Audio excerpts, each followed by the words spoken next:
Dr. Coles, can prescription drugs be addicting? Oh, absolutely. One of the most addicting drugs is the class of drugs called benzodiazepines, which are the Valium, the Klonopin, the Ativan, Oh, the Xanax. yes. Terribly addicting. And in fact, doctors aren't supposed to prescribe those for more than a very brief time, just for a brief anxiety or brief insomnia. And yet, it probably takes less than a couple of weeks for some people to become so dependent on that that they have withdrawal symptoms when they quit. They may take it for a couple of weeks and then their prescription runs out, and now they're having worse anxiety because they're going through withdrawal. Anytime you have withdrawal symptoms, stopping a drug, by definition, that was an addicting drug. So the Valium is just notorious. It's been on the market for 50 years, you know. Back in the 50s, that was the housewife and the Valium thing. right. And they were overprescribing Valium. That's right, yeah. And then they would have cocktails, and that would exacerbate it. Yeah, and there's still people on Valium now that can't get off of it. For 50 years, they can't get off of it.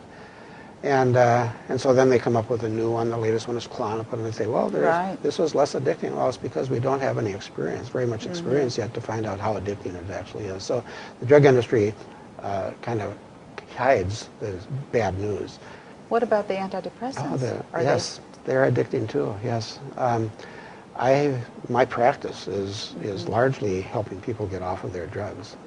People come to me, they've been on drugs for a while, they try to go off themselves, they have terrible withdrawal effects, have to go back on it to ameliorate the withdrawal, and then their doctor doesn't know what to do.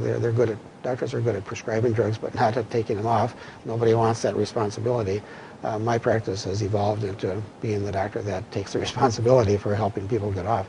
And it's hard work, and it's risky, but these people are suffering. And so I developed a method which has been fairly effective. I've taken hundreds and hundreds of people, helped them get off of their medications. And it's a complicated thing and kind of hazardous because it's hard work for the patient too, because they have to go through withdrawal. So they wean themselves off? They cut the dose? Yeah, it's a slow process of weaning, and there's a lot of factors that are involved. The length of time the person's been on the med, the combinations of meds, the dosage strength, how malnourished they are, whether they're smokers or they're caffeine addicts or even if they drink, right? Or alcoholics, yes. And how malnourished they are is a huge one. So it's a combination of slow, gradual withdrawal and nutritional support for the brain. But most people didn't know that these drugs were addicting, right? That's true, You could just maybe take them through a grief period and then stop taking them, but that's not true, correct? Well, it depends. Some people can do that and have very minimal withdrawal symptoms. If they take them, they've been on them just for a short time or low dose. I've had many of my patients come back in a week or two after the first visit when I've said, well, let's just go real slow. And they come back and say, I just quit, and it's fine. So it depends on a lot of factors, some of which we may not even understand. But it probably depends on the length of time, how many drugs they've been on, what the dosage strength, how high the dose is, etc.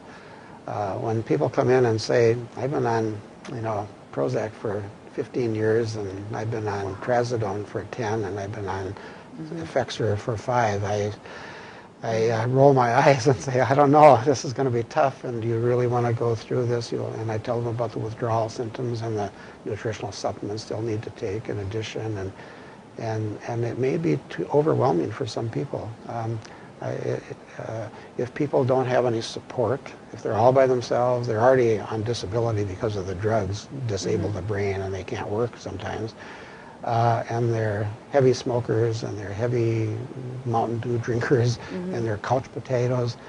They may not have the emotional strength to go through this. They may be doomed. I try, but if they're isolated and there's no family support, or the family sabotages it, or they say, don't take him off his drugs, when he tries to go off of them, he goes crazy, and he's going through withdrawal, it's not his disease coming back. The family will often not want that to happen, because sometimes they go through withdrawal and decompensate and wind up back in the hospital. And that does happen, but it's the withdrawal from the drug and not their disease that's doing it in most cases, in my opinion. Well, they weren't diseased in the first place, in all likelihood. That's true. They may have been nutritionally deprived. They may have had post-traumatic stress disorder, the psychological trauma from all the violence that they may have been subjected to. And just as an example, one of my areas of expertise is the combat post-traumatic stress disorder from Vietnam.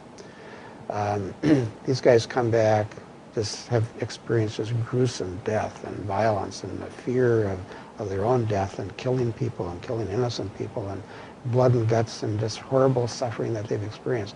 That changes them forever. And they come back and they have flashbacks and they have nightmares and they're suicidal and depressed and anxious and manicky and all. And they get labeled by the VA as paranoid schizophrenia of unknown cause rather than post-traumatic stress disorder with psychotic features or with flashbacks. They call them hallucinations, so they're automatically schizophrenic. So then they get on a drug. They get on a schizophrenia drug, or they get hospitalized or committed or wind up on the street, unable to work, die in the gutter, drinking to assuage the pain. And so those aren't mental illnesses. That's what happens to normal people when they're in crisis situations. But the brain has been neurologically affected by the bad food and the lead from the bullets and the smoke that they inhaled and the diarrhea that they had and the depleted uranium now in the case of Iran, the Iraq veterans. Those are all toxic substances. All the shots they get had mercury in many of them. So they're mercury traumatized brains too. The brains are just not. So they're not it's diseased. Not just mental, they're toxic. it's neurologic. Is that what you're saying? Oftentimes, yes. They're very toxic. Right. Okay. So it's emotional. And the emotions stress. are toxic Yeah. too, right? That's right. And the emotions are toxic permanently, perhaps, or at least long term, because when people are under chronic stress, their adrenal glands are pumping out cortisol, which is brain damaging, and adrenaline, which is brain damaging. And we can tolerate that. Humans are supposed to have cortisol and adrenaline surges from time to time when we're afraid or running away from danger. But when it's a 24-hour, 7-day-a-week thing, it harms the brain. And so people are under chronic stress, as in the war zone, or just being a refugee, or being a victim of the war, or being abused at home. Any of those chronic traumas alter the brain as well, anatomically and chemically. So it's not just, we don't say, well, we don't understand why somebody can't forget the rape. There's something else going on besides the emotional stress or the crisis. It's a chemical kind of damage that's being done too. And that all then results in altered brain cells, which need nutrient help, and the things we mentioned earlier with the omega-3 fatty acids, the amino acids, the vitamins, minerals, and antioxidants, and good food, and avoidance of more toxins from the food supply or the water or whatever. Okay. Well, thank you very much. You're welcome.